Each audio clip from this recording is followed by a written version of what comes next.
Hello everyone, जय श्री राम। कैसे हैं आप सब। आज हम आपको बताएंगे कि लक्ष्मण रेखा का रहस्य और रावण उसे क्यों नहीं लांघ पाया था। रामायण की कथा में लक्ष्मण रेखा का बहुत महत्व है क्योंकि इसे लांघ कर ही माता सीता का अपहरण हुआ था, जिसके बाद भगवान श्री राम और रावण के बीच भीषण युद्ध हुआ व रावण का संहार हुआ था। आज हम आपको लक्ष्मण रेखा का रहस्य, इसकी शक्ति, रामायण में इसका वर्णन इत्यादि के बारे में विस्तार से बताएंगे। सबसे प्राचीन रामायण वाल्मीकि जी द्वारा रचित रामायण ही है। वह अन्य सभी रामायण इन्हीं का संदर्भ लेकर ही बनी है। वाल्मीकि द्वारा लिखी गई रामायण में लक्ष्मण रेखा का उल्लेख नहीं मिलता। इसके अनुसार जब रावण माता सीता का अपहरण करने आया था तब उसने मारीच के द्वारा छल रचा था।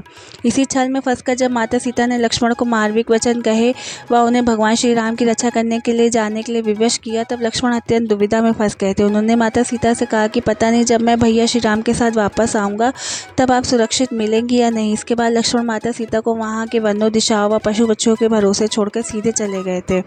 इसमें कहीं भी लक्ष्मण रेखा को उल्लेख नहीं मिलता। इसके बाद रावण वहाँ आता है, माता सीता को झोपड़ी समेत उठा ले जाता है। चूँकि झोपड़ी में लक्ष्मण अभियांत्रिक शक्तियों का प्रयोग करके जाता है, जिस कारण रावण उसमें घुस नहीं पाता, इसलिए वह माता सीता को झोपड़ी समेत ही उठा ले जाता है। गोस्वामी तुलसीदास द्वारा रचित रामचरितमानस में अप्रत्यक्ष रूप से उल्लेख है। तुलसीदास जी द्वारा रचित रामचरितमानस में भी इसका सीधा उल्लेख नहीं मिलता। माता सीता के अपहरण का उल्लेख रामचरितमानस के अरण्य कांड में आता है। वे वहाँ लक्ष्मण रेखा का कुछ भी उल्लेख नहीं मिलता, किंतु इसकी पुस्तक के लंका कांड में इसका अप्रत्यक्ष रूप से उल्लेख मिलता है।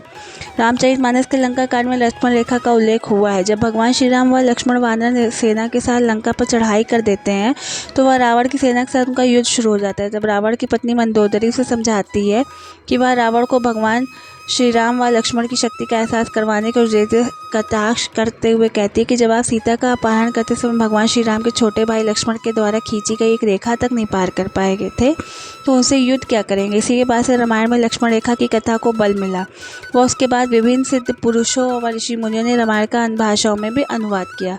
कुछ रामायण में लक्ष्मण रेखा का विस्तृत रूप में वर्णन किया गया व सीता हरण के समय उसे मुख्य रूप से प्रदर्शित भी किया गया।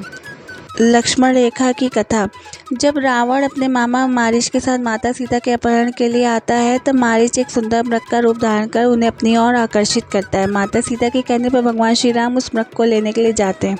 वह उसके पीछे भागते भागते बहुत दूर तक निकल जाते हैं। अंत में भगवान राम उसका वध कर देते हैं। तब वह मृग मरते हुए भगवान श्री राम की आवाज़ में सहायता के लिए जोर जोर से चिल्लाता है, जिसे सुनकर माता सीता व्याकुल हो उठती हैं। अपने पति के प्राणों को संकट में देखकर माता सीता लक्ष्मण को अपने भाई की सहायता करने के लिए बोलती हैं, किंतु लक्ष्मण मना कर देते हैं। जब सीता उनसे हट करने लगती हैं, वह लक्ष्मण को मार्मिक वचन कहती है तो लक्ष्मण जाने के लिए विवश हो जाते हैं। चूँकि लक्ष्मण को इसमें किसी षड्यंत्र की आशंका होती है तो वह अपने तप के फलस्वरूप माता सीता की कुटिया के चारों ओर अपने बाण से एक रेखा खींचते हैं, जिसे लक्ष्मण रेखा कहा जाता है। लक्ष्मण माता सीता की इस रेखा को उनके आने तक पार न करने को कहते हैं, जिससे वे किसी भी प्रकार के राक्षस या माया से बची रह सकती हैं। इसके बाद लक्ष्मण अपने भाई की सहायता के लिए चले जाते हैं, तो रावण छलवश माता सीता का अपहरण करने में सफल हो जाता है। रावण क्यों नहीं लांघ पाया था लक्ष्मण रेखा।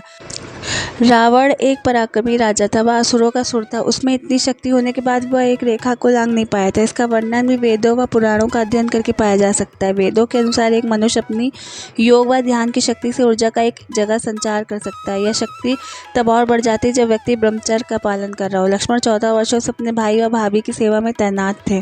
वे अपनी पत्नी उर्मिला से दूर ब्रह्मचार्य का पालन कर रहे थे। साथ ही वह प्रतिदिन गहन योग व साधना भी किया करते थे, जिस कारण उनके अंदर असीमित ऊर्जा का संग्रहण हो गया था। इसी ऊर्जा का उन्होंने लक्ष्मण रेखा खींचने में इस्तेमाल किया, जो इतनी ज़्यादा शक्तिशाली थी कि उसे कोई भी लांघने का प्रयास करता तो वह वहीं भस्म हो जाता। इसी कारण परम प्रतापी होने के पश्चात भी रावण उस लक्ष्मण रेखा को पार नहीं कर पाया था।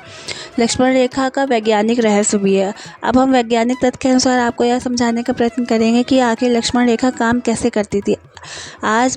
आज के समय के अनुसार sensor, laser, light, current system इत्यादि सुरक्षा उपकरणों के बारे में पढ़ते हैं। इनका इस्तेमाल मुख्य तौर पर हम किसी स्थल पर प्रवेश करने व अनावश्यक लोगों को प्रवेश रोकने के उद्देश्य से करते हैं। आज की तकनीक धीरे धीरे विकसित हो रही है, किंतु उस समय हमारे पूर्वजों ने हमसे ज़्यादा तरक्की कर ली थी।